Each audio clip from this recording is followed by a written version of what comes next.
আসসালামু আলাইকুম। আমরা আজকে গুচ্ছের ১৯ বিশ্ববিদ্যালয়ে সর্বশেষ আপডেট জানবো।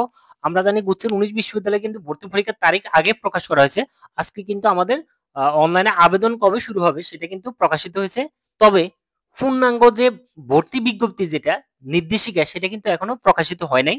তবে আমরা সাধারণত প্রতি বছর যে আলোকে পরীক্ষার নিয়ম কানুনগুলা হয়, আমরা গুচ্ছের যে ১৯ টা বিশ্ববিদ্যালয় এবং হলো ইউনিট ভিত্তিক যে মানবন্টন, আবেদনের যোগ্যতা এবং আদার্স যে শর্তগুলো আছে আমরা এগুলো বিস্তারিত সবকিছু জানার চেষ্টা করব। তো প্রথমে দেখি আমাদের গুচ্ছের ১৯ বিশ্ববিদ্যালয়ের এবার কিন্তু নেতৃত্বে থাকবে ইসলামী বিশ্ববিদ্যালয়।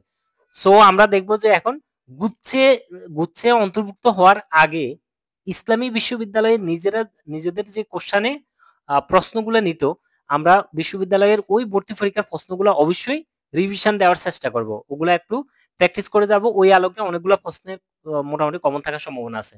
তো আমাদের অনলাইনে আবেদন যেটা সেটা হলো ১০ থেকে ২৪ ডিসেম্বর ১০ থেকে ২৪ ডিসেম্বর পর্যন্ত আমরা অনলাইনে আবেদন করতে পারবো। ভর্তি পরীক্ষার তারিখ যেটা ফিক্সড করা হয়েছে সেটা হলো সি ইউনিট মানে বাণিজ্য শাখার যে প্রথম ইউনিট দিয়ে কিন্তু আমাদের ভর্তি পরীক্ষা শুরু হবে। সেটা হলো আমাদের ২৭ মার্চ ২০২৬ মানে আমাদের গুচ্ছের পরীক্ষা হচ্ছে সবার শেষে এবং সবথেকে বেশি আসন হলো গুচ্ছের ১৯ টা বিশ্ববিদ্যালয়ে সবথেকে বেশি আসন। এবং আমরা আরেকটা জিনিস জানবো যে পরীক্ষার কেন্দ্র কিন্তু এই যে গুচ্ছের ১৯ টা বিশ্ববিদ্যালয়, এই ১৯ টা বিশ্ববিদ্যালয়ে পরীক্ষার কেন্দ্র হয় অথবা সাথে আরো ২ টা দেয় যেটা গত বছর দিছিল। সেটা হলো ঢাকা বিশ্ববিদ্যালয় এবং হলো চট্টগ্রাম ভেটেরিনারি সায়েন্স যেটা ওখানে একটা কেন্দ্র অর্থাৎ ২ টা কেন্দ্র এক্সট্রা দিছিল।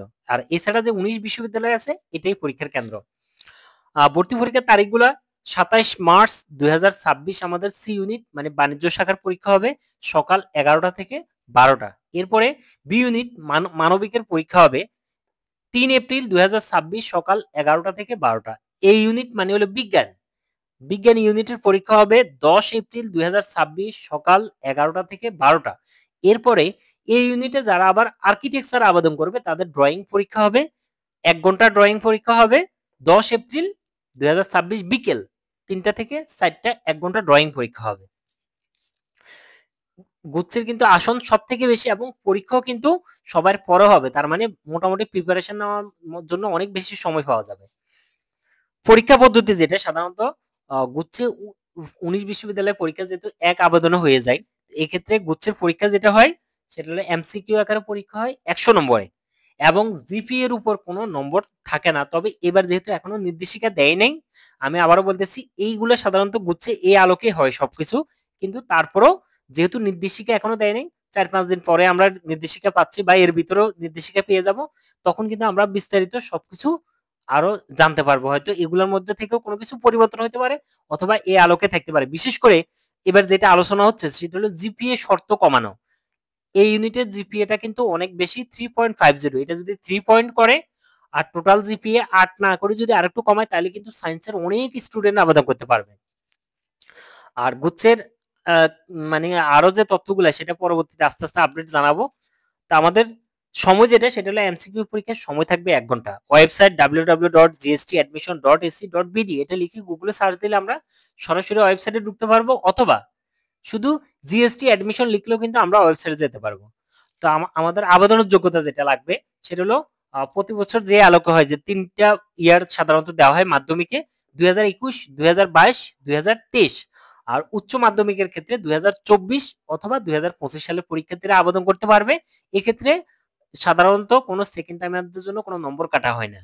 জিপিএ শর্ত যেটা সেটা হলো এ ইউনিটের জন্য মিনিমাম 3.50 টোটাল 8.00, বি ইউনিটের জন্য মিনিমাম 3.0 টোটাল 6.0 থাকলে হবে।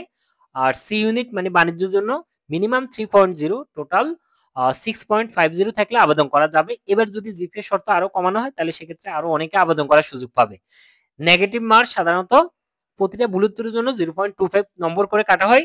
পাস নম্বর 30 নম্বর ছিল, ১০০ থেকে 30 পেলে পাস। তো এই বছর কত হয় সেটা এখনো আমরা ভর্তির নির্দেশিকায় পাবো।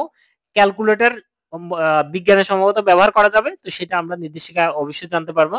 আবেদন ফি নরমালি যে কোনো ইউনিটে আবেদন করার জন্য আমাদের ১৫০০ টাকা। তবে যদি আমরা এই ইউনিটের সাথে আবার আর্কিটেকচারও আবেদন করি শুধুমাত্র বিজ্ঞানের জন্য তাহলে সেক্ষেত্রে ২০০০ টাকা লাগবে। মানবন্টন এই ইউনিটে সাধারণত মানবন্টন যেভাবে হয় পদার্থবিজ্ঞানে 25, রসায়নে 25, এই 50 নম্বর বাধ্যতামূলক অ্যান্সার করতেই হবে। এরপরে গণিতে 25, জীববিজ্ঞানে 25, এই দুইটা যদি আমি অ্যান্সার করি তাহলে সেক্ষেত্রে 100 নম্বর আমার অ্যান্সার হয়ে গেছে, শেষ। আর যদি আমি গণিত বা জীববিজ্ঞান যে কোনো একটা বাদ দিয়ে বাংলা অথবা ইংরেজি দিতে চাই, তাহলে সেই ক্ষেত্রে আমাকে 25 নম্বর অ্যান্সার করতে হবে আলাদা করে। তার মানে আমি গণিত দিলাম না, জীববিজ্ঞান দিলাম, আর এখান থেকে বাংলা বা ইংরেজি যে কোনো একটা দিলাম, তো সেটাও হবে। তবে একটা কথা বলে রাখি, আমি যদি গণিত দিই তাহলে গণিত রিলেটেড সাবজেক্টগুলো পাবো, জীববিজ্ঞান দিলে জীববিজ্ঞান রিলেটেড যেমন মাইক্রোবায়োলজি অথবা অণুজীব বিজ্ঞান, বায়োকেমিস্ট্রি, এই টাইপসের সাবজেক্টগুলো আমি পাবো। চয়েস না দিলে ওগুলো আমি পাবো না। আবার যদি আমি গণিতের প্রশ্ন না দাগাই তাহলে সেক্ষেত্রে কম্পিউটার সায়েন্স ইঞ্জিনিয়ারিং, আদার যে আমাদের ইঞ্জিনিয়ারিং, ইলেকট্রনিক ইঞ্জিনিয়ারিং, এই টাইপসের সাবজেক্টগুলো কিন্তু আমি পাবো না। এই জন্য সবচেয়ে বেস্ট হবে গণিত এবং জীববিজ্ঞান এই দুইটা দাগানো। তবে যদি এখানে কারো যদি দুর্বলতা থাকে তাহলে সেক্ষেত্রে বাংলা বা ইংলিশে অ্যান্সার করবে। আর বি ইউনিটের ক্ষেত্রে বাংলাতে 35, ইংলিশে 35, সাধারণ জ্ঞানে 30। এই সাধারণ জ্ঞান 30 সাধারণত কিভাবে আসবে?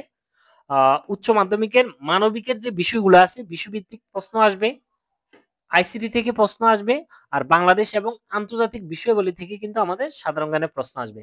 সি ইউনিটের ক্ষেত্রে বাংলা 15, ইংলিশ 15, ব্যবস্থাপনাতে থাকবে আমাদের 35, আর হিসাব বিজ্ঞানে থাকবে 35, টোটাল 100 নম্বর পরীক্ষা। 19টা যে বিশ্ববিদ্যালয় আছে, আমরা 19টা বিশ্ববিদ্যালয় একটু দেখিনি। ইসলামী আসন সহ এখানে কিন্তু আসন উল্লেখ করা আছে। 19টা বিশ্ববিদ্যালয় মধ্যে আছে ইসলামী বিশ্ববিদ্যালয়, কবি কাজী নজরুল ইসলাম বিশ্ববিদ্যালয়, বেগম রোকেয়া বিশ্ববিদ্যালয়, এরপর আছে বরিশাল বিশ্ববিদ্যালয়, রবীন্দ্র বিশ্ববিদ্যালয়, তারপর আছে আমাদের নেত্রকোনা বিশ্ববিদ্যালয়, কিশোরগঞ্জ বিশ্ববিদ্যালয়, মাওলানা ভাসানী বিজ্ঞান ও প্রযুক্তি বিশ্ববিদ্যালয়, নোয়াখালী বিজ্ঞান ও প্রযুক্তি বিশ্ববিদ্যালয়, যশোর বিজ্ঞান ও প্রযুক্তি বিশ্ববিদ্যালয়, পাবনা বিজ্ঞান ও প্রযুক্তি বিশ্ববিদ্যালয়, গোপালগঞ্জ বিজ্ঞান ও প্রযুক্তি বিশ্ববিদ্যালয়।